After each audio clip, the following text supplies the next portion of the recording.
होय, महायुतीचा उमेदवार म्हणून शिवसेना पक्षाचे उमेदवार यवतमाळ स्थानिक स्वराज्य संस्थेसाठी दुष्यंत सतीश चतुर्वेदी यांना पक्षाने उमेदवारी दिलेली आहे आणि आताच त्यांचा उमेदवारी अर्ज दाखल करून आम्ही सर्वजण आलो आहे.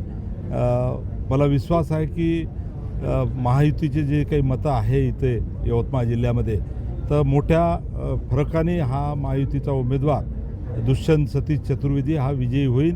आणि खरं तर गेल्या अनेक टर्मपासून या ठिकाणी शिवसेना पक्षाचा उमेदवार निवडून येत होता आणि परत पक्षाने या ठिकाणी उमेदवारी दिलेली आहे आणि तो सुद्धा निवडून येईल याबद्दल माझ्या मनामध्ये प्रचंड विश्वास आहे. भूमिका भाजपने घेतली आहे आणि वेळप्रसंगी त्यांनी आता बंडखोरीची देखील भूमिका घेतली. आज आपले मित्रपक्ष कोणीही नाही आपल्यासोबत, तर काय या नाही, वेळेपर्यंत उमेदवारीचं खरं तर महायुतीतले तिन्ही पक्ष वेगवेगळे उमेदवार त्यांच्याकडे मागणी होती.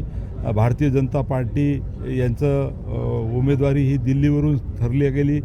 त्याच पद्धतीनं आमचे मुख्य नेते सन्माननीय एकनाथरावजी शिंदेसाहेब यांनी आमच्या उमेदवारी ठरवल्या आणि राष्ट्रवादीच्या सुद्धा उमेदवारी ठरलेल्या आहे. परंतु राज्यामध्ये 17 जागेमध्ये 11 जागा ह्या भारतीय जनता पार्टी, 4 जागा ह्या शिवसेना आणि 2 जागा राष्ट्रवादी असं लढण्याचं ठरलेलं आहे. महायुतीच्या नेत्यांनी हे ठरवलेलं आहे.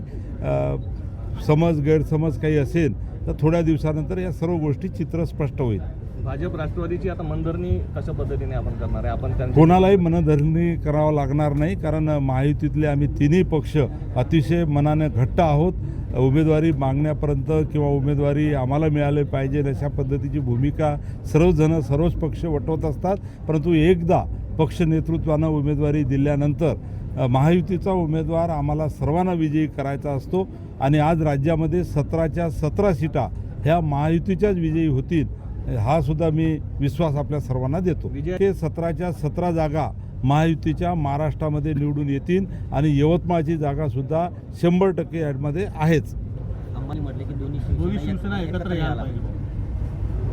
मी सन्माननीय अंबादास दानवेचं अजून ऐकलं नाही, परंतु ऐकल्यानंतर त्यावर सविस्तर बोलेल. भाजपचे जिल्हा समन्वयक नितीन भुतडा उमेदवारी अर्ज दाखल करणार असल्याची माहिती आहे. महाविकास आघाडीकडनं साहेबराव कांबळेंना उमेदवारी या ठिकाणी दिली आहे. कुठेतरी त्रिशंकू परिस्थिती निर्माण करण्याचा प्रयत्न या निमित्तानं आहे. महायुतीतला जो एक पक्ष आहे त्याबद्दल मला आता काही सांगता येणार नाही. त्यांच्या वरिष्ठ नेत्याशी, जिल्ह्याच्या नेतृत्वाशी मी बोलेन. अजूनपर्यंत मला काही त्याची कल्पना नाही. परंतु विरोधी पक्ष तर या ठिकाणी उमेदवार देणारच आहे. त्यांना तर आम्ही काही सांगू शकणार नाही. परंतु खरं तर मित्रपक्षातले या ठिकाणी कोणी जर उमेदवारी भरत असेल तर त्या नेतृत्वासोबत आम्ही चर्चा करू. स्थानिक नेतृत्वांना या ठिकाणी त्यांच्यासोबत चर्चा करून अधिकचं बोलता येईल. एकनाथ शिंदे साहब, श्रीकांत शिंदे साहब और संजय राठौड़ साहब के आशीर्वाद से मुझे यवतमाल से एक बार फिर से मौका मिला है. मैं पूरी कोशिश करूंगा कि यहाँ के नागरिकों की सेवा करने के लिए और इस मौके का पूरा सोना करने के लिए. धन्यवाद भैया. मेरी जितनी भी विकास निधि थी वो सही समय पे 100% एग्जॉस्ट हुई है और बाकी मित्र पक्ष का क्या कहना है ये वो लोग ज़्यादा बेहतर तरीके से जवाब दे पाएंगे. विजयाचं काय गणित? 19 तारीख को आपको इसका जवाब मिलेगा सर.